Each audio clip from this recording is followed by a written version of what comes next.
Hi everyone, welcome to the vlog of the 9th round of the FIDE Candidates 2024. This is me on my way to the tournament hall from the new place that I live.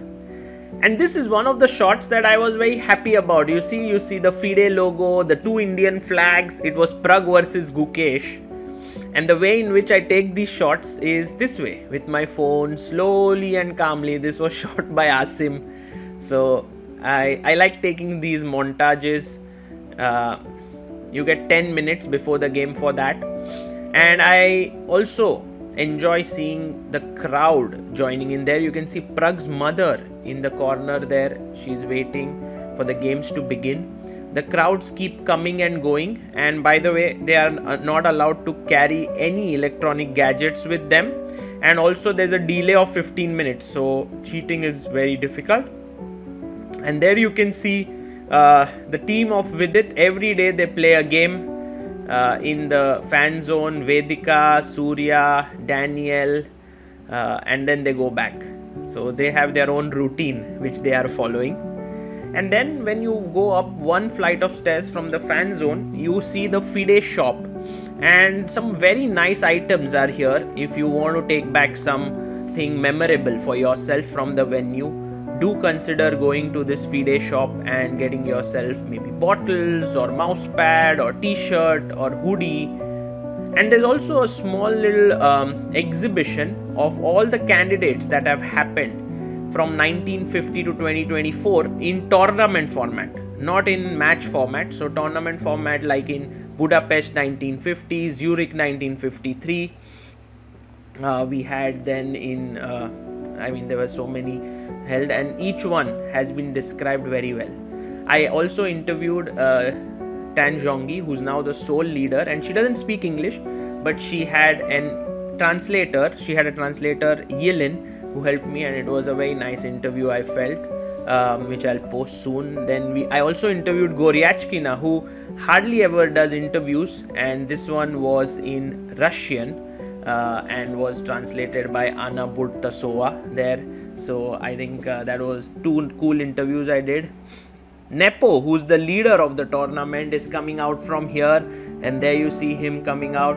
He has had a good tournament until now, unbeaten. He's on 5.5 points out of 9, and he seems very relaxed in general, smiling, interacting with fans. But today is his big game with Gukesh that will come up soon, and I really enjoy seeing all these players interacting with fans, because in a way, the players also, I'm sure, like it when fans come and watch the games. Then we had Gukesh, who drew his game against Pragnananda, and he was there doing some autographs and took a photo. And he has the wishes of an entire nation with him. We have a very regular viewer of our channel here, if I'm not mistaken, Mr. Rangan, and he's here. He's very happy to meet Gukesh. And then finally Sandeep Singhal was here, his sponsor, Westbridge Capital co-founder, and he had some words for Gukesh. Gukesh also came to meet me after his game, and he mentioned to me that let's do the interviews at the end of the tournament, which I was completely fine with, and I told him to focus on the event. So yeah, it was very nice of him to come and talk.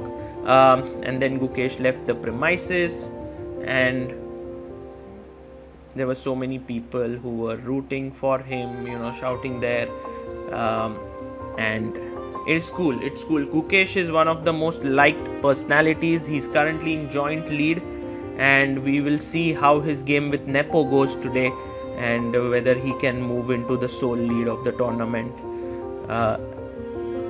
Pragnananda went into the fan zone after his game with Gukesh, and then he came out from the fan zone, and he interacted with so many fans down there. Actually, Prag is one of the most calm GMs. I always see him and I feel such calmness, and I don't know how he manages to keep such a relaxed approach. Like in front of Prag, you will never feel kind of intimidated or tensed. He's relaxed. He has this expression on his face which is very cool. So yeah, every player has their own pluses and minuses, but I really enjoy being around Prague. And there you see Vidit scoring the biggest win of the day. For me, the most amazing thing was Hikaru, after losing again to Vidit, analyzing with such intensity. Wow, that was something to learn there. And Vidit, of course, the crowd favorite. Here we have Dipojal, who's brought him gulab jamuns, homemade. And I think Vidit was very, very grateful for that. People cheered for Vidit when he exited those doors, and Vidit had done quite a few interviews, so I wanted to save time of his, and I didn't want to do another interview, so I joined him in the van, because it's like a 5-minute drive or 7-minute drive, and we did a very short interview which you can find on our channel, where Vidit kind of breaks down his victory against Nakamura, beating Hikaru 2-0. Whoa, that in itself makes Vidit's tournament successful. And then Humpy was the last one to finish. She drew against Katrina Lagno. Humpy does have an outside chance to reach the top. Very difficult now, considering that Tan Zhongyi is almost 2 points ahead. But the love and affection that Humpy has is also amazing, and she's a legend in Indian chess, and it's great to see her still fighting. In the evening, we went for a dinner to a place called Brooklyn Pizza. Sorry, Pizza of North Brooklyn. Yeah, something like this. And another amazing place chosen by Asim. And this was the pizza. Beautiful. This is my review. This is my second pizza in Toronto. First one was Badiali, and I thought that was great. Now we came to north of Brooklyn, and this one is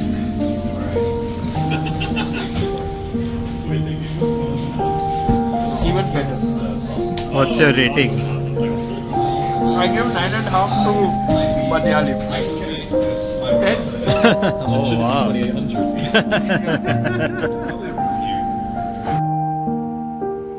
Also, Vishy Anand joined us in this dinner, and there were other members of the media who came. It was very nice.